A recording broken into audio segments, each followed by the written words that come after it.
Je vous remercie, Madame la Présidente. Je remercie également le groupe Action Logement, Monsieur Langrand et Madame Bouillet d'avoir accepté cette invitation pour cette audition. Alors aujourd'hui, 4,2 millions de personnes sont non ou mal logées et 2,7 millions de ménages sont en attente d'un logement social. C'est 20% de plus depuis 2016.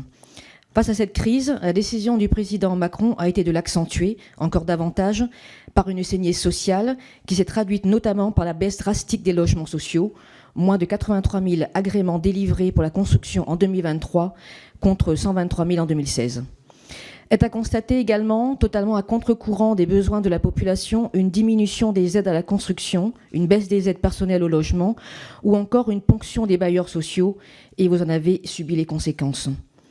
Vous étiez initialement le groupe 1% Logement, dispositif d'aide au logement créé en 1943, où les employeurs devaient investir dans la construction de logements pour leurs salariés à hauteur de 1% de la masse salariale, la fameuse participation des employeurs à l'effort de construction. Ce taux de 1% a été diminué pour atteindre 0,45%.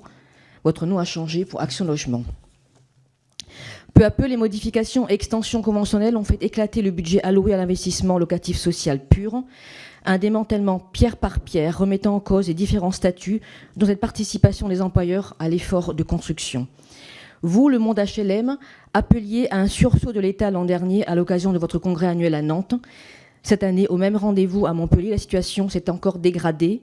Vous réclamez des moyens financiers pour accélérer la production de logements et la rénovation du parc HLM, mais le gouvernement vous a seulement fait des promesses qui n'ont pas été tenues, vous a obéré sur votre capacité de production et de rénovation et vous a ponctionné. Ces dernières années, vous faites donc face à une véritable politique du nœud coulant et vos ressources ont cessé de fondre comme neige au soleil. La nouvelle ministre du Logement, Madame Létard, déclare vouloir vous soutenir, tout en précisant aussitôt que la situation budgétaire est très tendue. Le budget serait même à la baisse. En parallèle, la bombe sociale, elle, a explosé. Nous sommes convaincus que la construction massive de logements sociaux est essentielle pour sortir de la crise de logement généralisée et pour cela, les solutions existent.